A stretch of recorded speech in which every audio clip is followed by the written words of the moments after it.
Assalamualaikum warahmatullahi wabarakatuh. Alhamdulillahirobbilalamin. Lama kayaknya nggak ketemu ceritanya ayah ya. Berapa lama? 15 minggu kemudian. 15 minggu kemudian, wah seminggu.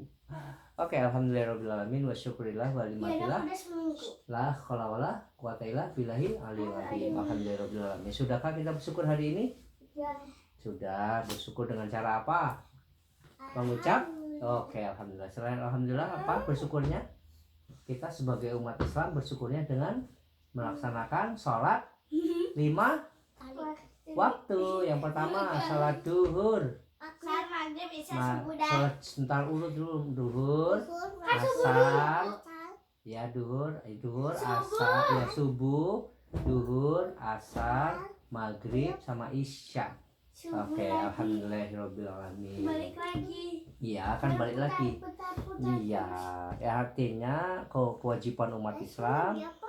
Ya, kewajiban kita umat Islam, Dedek, Mbak, harus menjalankan sholat 5 waktu. Supaya apa? Kita Supaya diberkahi hidupnya, diberikan kemudahan, rezekinya melimpah, ya kan? Dedek bisa jalan dikasih siapa? Betul, bisa makan, bisa ngidup udara, bisa melihat nggak? Tangannya bisa megang nggak? Semua dari siapa? Allah. Betul, bentuk syukur kita adalah dengan kita menjalankan sholat. Alhamdulillah. Oke, ayah akan melanjutkan cerita 10 sahabat yang dijamin masuk surga. Di antaranya adalah yang pertama Utsman bin Affan. Ayah langsung cerita boleh? Boleh ini tapi ceritanya boleh. Ya kakinya. Yuk, Dik, kakinya. Oke, ayah akan membahas bagaimana Utsman bin Affan itu menjadi armada laut pertama di zaman. Armada itu apa? Armada itu anggota. Jadi kalau misalkan laut dia berlayar tuh Utsman bin Affan sebagai armada laut pertama. Utsman bin Affan melanjutkan pembebasan berbagai wilayah untuk mengembangkan ajaran Islam. Beberapa di antaranya pembebasan Persia tahun 31 Hijriah dan pembebasan Cyprus. Suatu hari Muawiyah bin Abu Sufyan, gubernur di wilayah sekitar Cyprus, ingin membentuk armada laut. Awalnya dia meminta izin pada Khalifah Umar tapi ditolak. Baru saat Utsman menjadi khalifah, Muawiyah mendapat izin agar kita mudah membebaskan negara Cyprus, demikian alasannya. Awalnya Utsman menolak, tapi kemudian dia mengizinkannya dengan satu syarat. Tidak boleh memaksa seorang muslim pun untuk ikut dalam armada laut tersebut.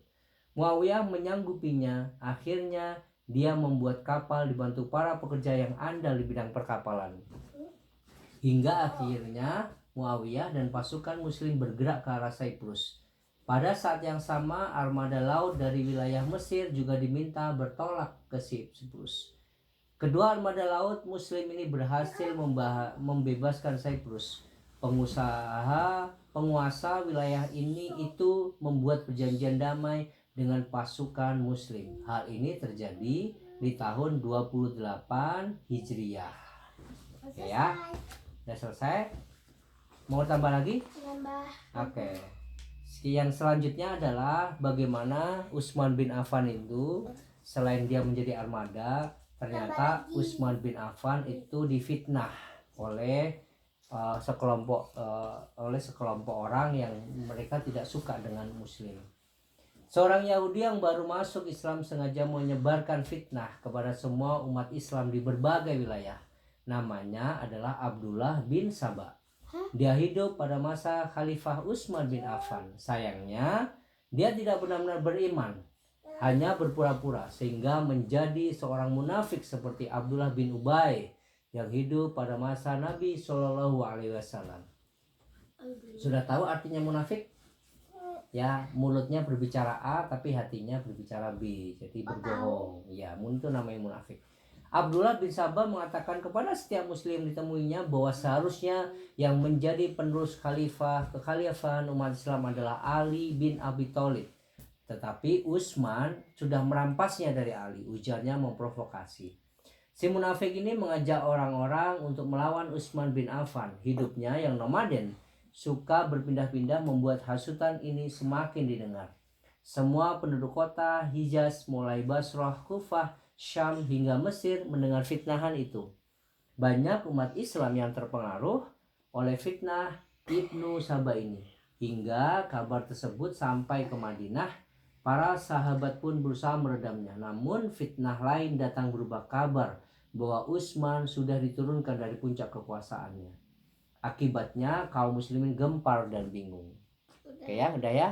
Sadaqallahul adzim. Insyaallah, insyaallah besok kita akan melanjutkan bagaimana Utsman menyangkal fitnah yang dilakukan oleh sahabat tadi. Ya. Jadi bagaimana Utsman menjadi khalifah yang berjuang untuk agama Islam. Sadaqallahul adzim. Kita tutup doa kafaratul majelis. Subhanakallahumma wa bihamdika asyhadu alla ilaha illa anta astagfiruka wa atubu ilaik. Assalamualaikum warahmatullahi wabarakatuh. Waalaikumsalam warahmatullahi